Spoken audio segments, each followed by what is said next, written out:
আসসালামু আলাইকুম বন্ধুরা, আজকে আমি পুরাতন লুঙ্গি দিয়ে কীভাবে পেটিকোট বানানো যায় সেটা দেখুন। আমি কেটেছি, এই যে হচ্ছে উপরের পার্ট আর এই ছায়া কেটেছি পেটিকোট, সেটা আমি সেলাই করে দেখাবো। পুরাতন এইখানে কাপড় বেঁচে গেছে, আরও ইয়ে হয়ে গেছে। পুরাতন লুঙ্গি দিয়ে পেটিকোট বানানো দেখাবো। এখন আমি সেলাই করব। এই দেখুন, এই পার্ট সেলাই করে দেখাবো।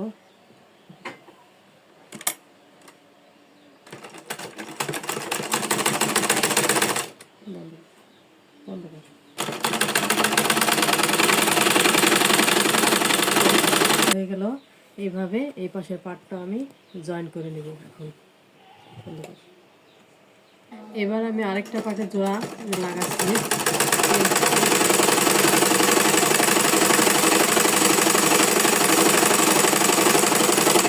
আমার সব সেলাই করা হয়ে গেছে। এখন 6টা ঘন্ট জোড়া লাগানো হয়ে গেছে। এখন আমি দুই পাশ জয়েন করব। এক পাশে একটু ফাঁকা রাখবো। এবার আমি দুটো পাশ জয়েন করব।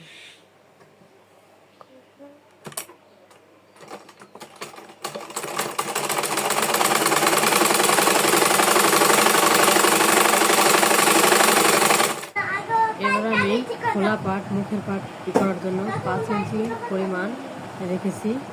আরেক পাটে 5 ইঞ্চি পরিমাণ রাখবো। এই পাটটা ফিতা মারার জন্য।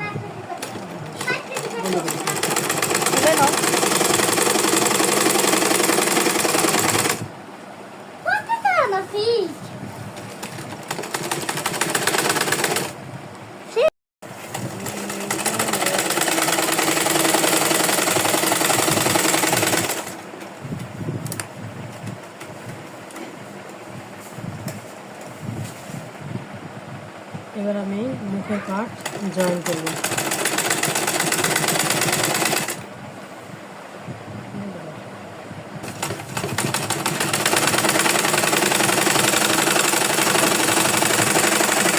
জয়েন করা হয়ে গেছে। এখন আমি নিচের রাউন্ডটা একটু কেটে নেব। এবার আমি কোমর জোড়া লাগাবো। কোমরটা জোড়া লাগাচ্ছি।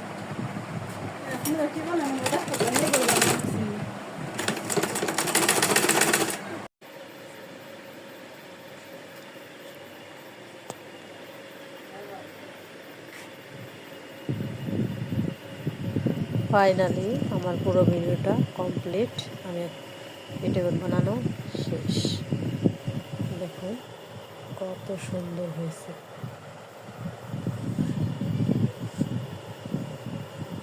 আপনারা চাইলে পুরাতন লুঙ্গি দিয়ে বানাতে পারবেন।